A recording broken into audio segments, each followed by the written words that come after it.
Plant-based mayonnaise is simple to make. There is a dozen or more recipes out there. So, what makes this vegan mayo different?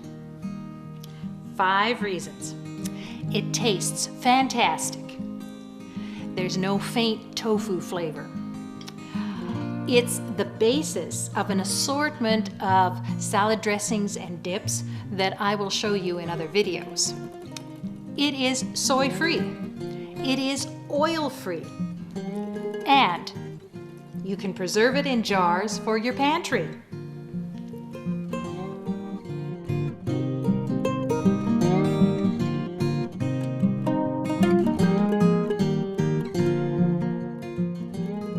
Welcome back to Comfort Food Farms, the plant-based home cooking channel.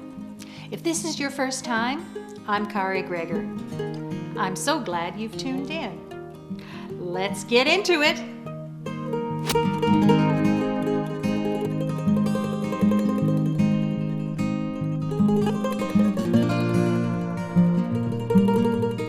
Before blending the mayonnaise, we must prepare to can it. This is a wonderful canner. It has a nice deep space to it and a rack that you can lift up and put down the jars. Inspect the jars for any irregularities, bumps, cracks. Run your finger around the rim and check for cracks or chips and anything that's going to cause a problem that makes the jar less than perfect and therefore wouldn't be good for water bath canning. The rings. Just wash the rings with hot soap and water and check them out. Make sure there aren't any rust spots or other things on there. It's recommended to use new lids every time you can. These lids are new and they've got that rubber ring around them, which makes them great. There's also a button, a little raised portion, if you can see on the lid, and that depresses when it's canned. So just wash them with hot water and soap.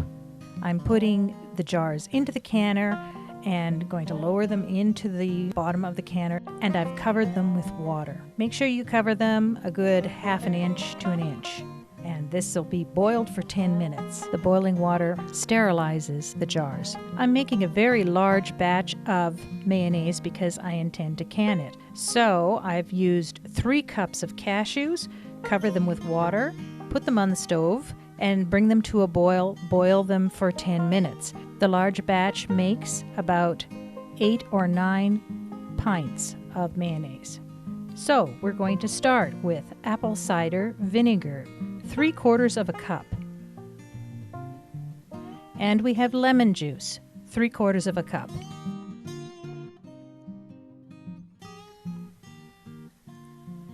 Two tablespoons of mustard powder, 1 tablespoon of kala namak black salt, makes it taste eggy, gives it our mayonnaise an eggy taste, and 1 tablespoon of salt. Then we have 3 tablespoons of nutritional yeast and 1 tablespoon of paprika. I have 1 cup plus 2 tablespoons of sugar. To this, I'm going to add half of the water.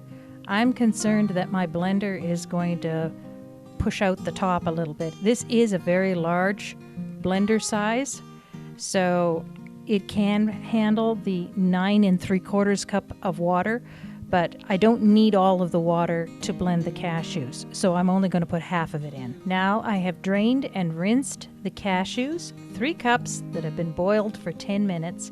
I add that to the blender.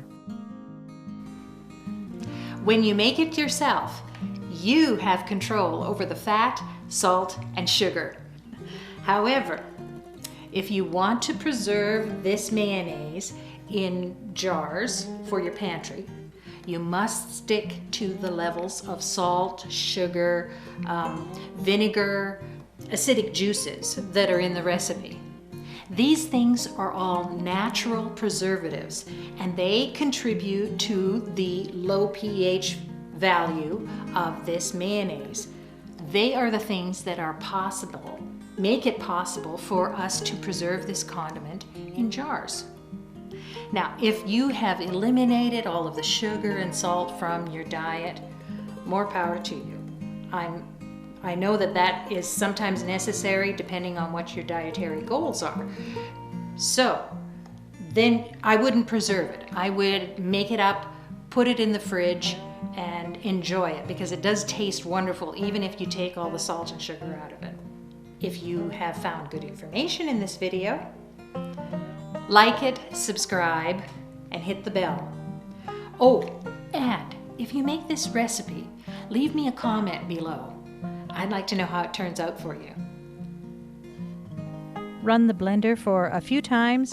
If you have to let it cool off in between, we want the time to add up to about 6 minutes. Beautiful stuff. Now I'm going to add in the rest of the water, and then we're going to add in the thickeners.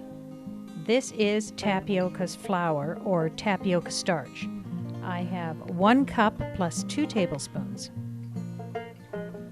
Other thickeners are 1 tablespoon of agar powder and 1.5 teaspoons of xanthan gum. See, there's the 1 gallon mark. We've got just a little bit over a gallon of mayonnaise. I'm going to pulse this or blend it for a very short time just to mix in the thickeners. Pour it into a very large saucepan. This is almost a Dutch oven size. I'm just putting the lid on to keep the dust out while I get myself organized. See, I had to take the jars out of the canner. They've been sterilized, and I've turned them upside down. They are drying on a clean tea towel. Put the heat on, the flame. I have a gas stove, so medium-high heat, and stir, keep stirring. You can see it got lumped up there in the beginning, and it cooks. You have to keep it going and stirring until it thickens and then boils. It has to have a good boil going. Oh, there you go. Can you see those bubbles popping? This takes several minutes. Now it's time to put it into the jars. I use this green funnel to keep the edges of the jars clean, and I also use a plate to keep everything from dripping onto the board or down the side of the pot. A plate always makes it clean. So pour the hot mayonnaise into the jars, and I take it up to the fill line. We want about, half an inch of head space. Head space is the space between the top of the mayonnaise and the lid. Take a paper towel dipped in white vinegar and run that along the rim. It's just a little extra sterilization technique. You place your lid on that's been cleaned. Can you see that button? It's popped up. It's not depressed, so of course we're not sealed. This is so hot I have to use the clamp to handle it. And I go and put that into the canner and keep filling the jars until I have a canner full.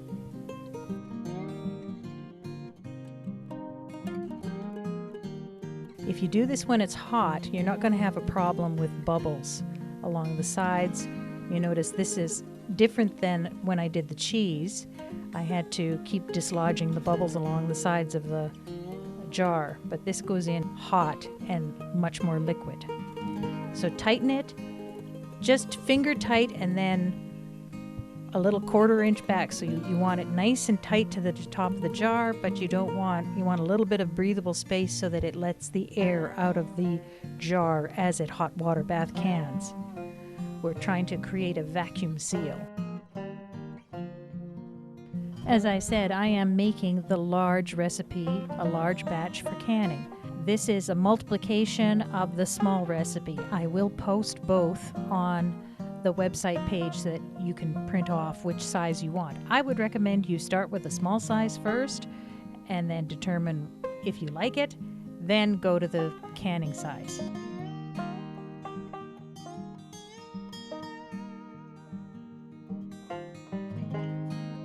Here you see me putting them all into the canner, and then I'll let the rack down.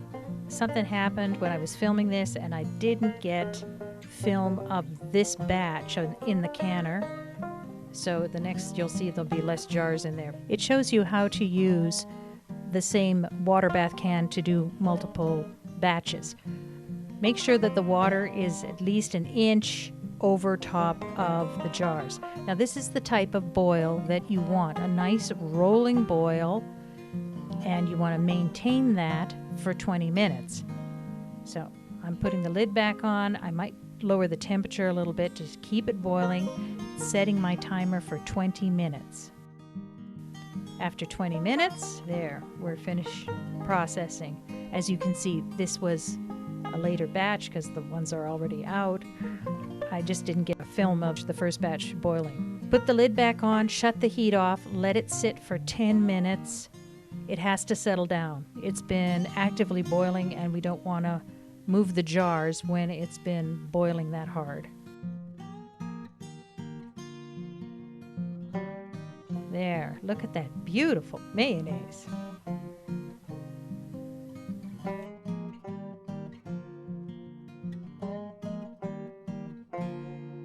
I think most of these have sealed already. If they haven't, they will, sitting out on the cooling rack. You'll hear the ding, kind of a ping sound or a pop as the button on the top of the jar depresses when it's been depressurized inside.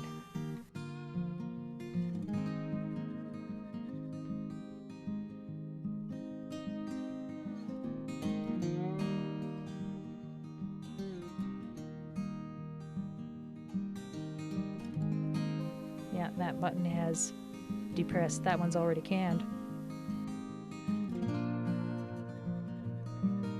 Now the same water, I'm going to put the next round in. I got 8 jars full and a little bit extra out of this batch. The extra just went into the fridge. We're going to use it up very soon. Some salad dressing. Maybe I'll make Caesar. Okay, I'm putting it down. Now I notice with all that boiling, we don't have enough submerged. Look at, you see, we've only got like 1/4 of an inch, those jars. So I'm going to have to add water. But do not put cold water in because this water has been boiling and you don't want to make your jars crack. So boil a kettle and then add boiling water. Pour the water in where the jars are not. You don't want it going directly on the jar if you can help it, because there still is a temperature difference inside that jar compared to the water outside. That should bring us up to, ooh, looks like we got about 1.5 inches. That's great. We'll be able to finish the boil with this. Now I have to bring that back up to temperature, boil it for another 20 minutes, and then look at all our jars of mayonnaise. Ready for cold storage in the basement. You need a cool, dry place to store the mayonnaise. You don't want to put it in a cupboard that's right next to the stove so it gets hot. We want to maintain a temperature that's below 70 degrees. I'd say somewhere between 40, 50 to 70 degrees. Try not to store it in a pantry or a closet that's next to a heating vent that's going to go above that. That's why I put it down in the basement. You know, it's cool down there. The mayonnaise, sealed. Got those little ping, the little button on the top is depressed. It's great, it's great. And here is a sandwich.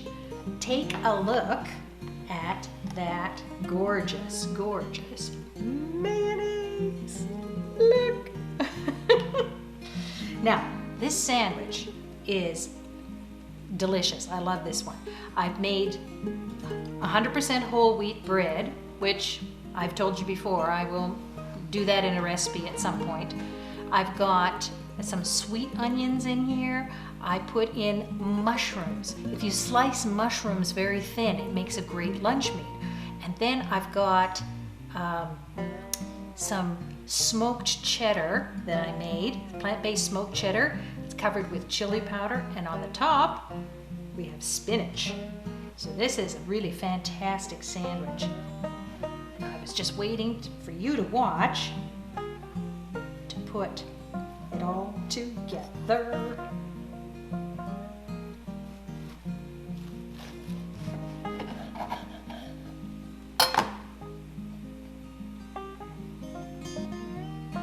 There.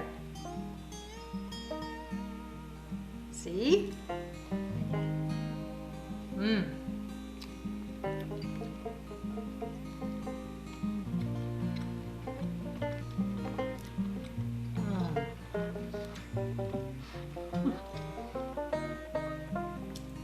Oh, there's mayo. It adds moisture to your sandwich. It's so good. It's so good. Have you been getting good information from this video? Please give me a thumbs up below. Click on the subscribe button and hit the bell so you will know when another recipe is posted. And leave a comment. I would really love to know if you try this mayonnaise and if you like it. Thanks for watching.